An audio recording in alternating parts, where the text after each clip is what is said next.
parle de la poudre, la première expression à laquelle je pense est « jeter de la poudre aux yeux ». Cette expression date du XIIe siècle. Il faut savoir que la poudre se rapportait plutôt à de la poussière. C'est une expression qu'on utilisait lors des courses à pied ou à cheval.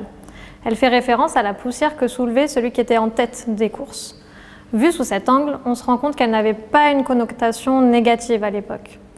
Jeter de la poudre aux yeux signifiait gagner avec brio. Aujourd'hui, on traduirait cette expression par le fait d'en mettre plein la vue à quelqu'un par de fausses apparences. En bref, c'est essayer de paraître meilleur que ce que l'on est réellement. Attention, expression parfumée vous jette de la poudre aux yeux. Si on vous parle de poudre, quelle est l'expression qui vous vient à l'esprit?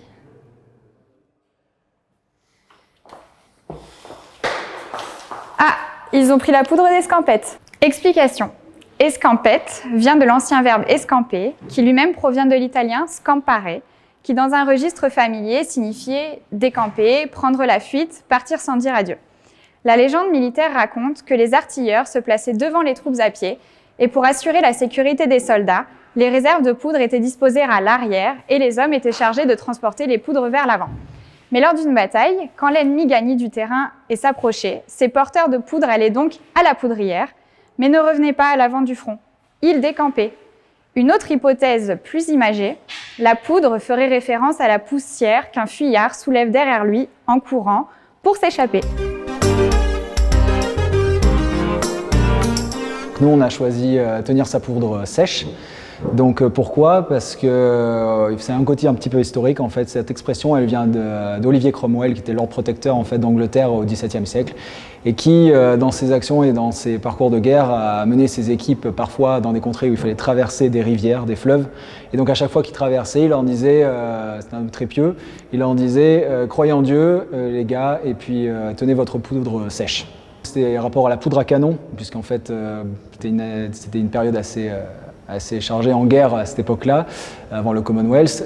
Donc du coup, il disait ça à ses équipes, et nous on s'est dit que c'était assez adapté en fait à l'iris, puisque outre le côté poudre de l'iris qu'on utilise en parfumerie et dont on a discuté auparavant, il faut savoir que l'iris, avant d'être utilisée en parfumerie, elle doit pousser dans un champ pendant 3 ans.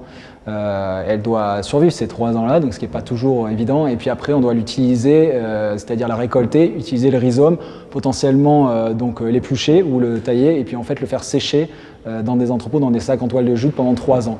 Parce que c'est ça qui permet en fait de développer par une réaction biochimique l'irone qui est à l'intérieur et qui va être en fait ce que l'on recherche dans la parfumerie.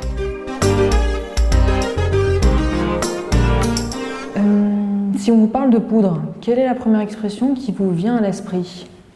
La poudre de perlimpinpin, évidemment. Perlimpinpin est une onomatopée.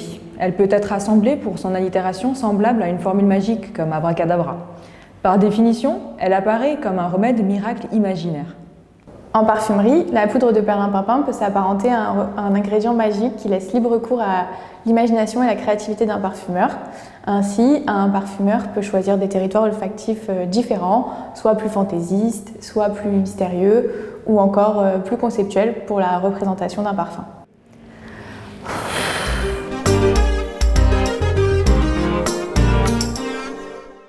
L'expression traînée de poudre me fait penser à la fête, aux couleurs, aux poudres des Holy Run en Inde.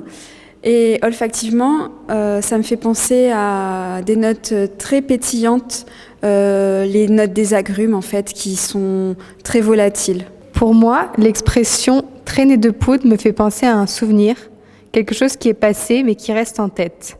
La traînée de poudre symbolise ce qui reste, la trace de notre histoire et de notre passage. Cela m'inspire des notes douces, réconfortantes, qui nous amènent dans nos souvenirs joyeux.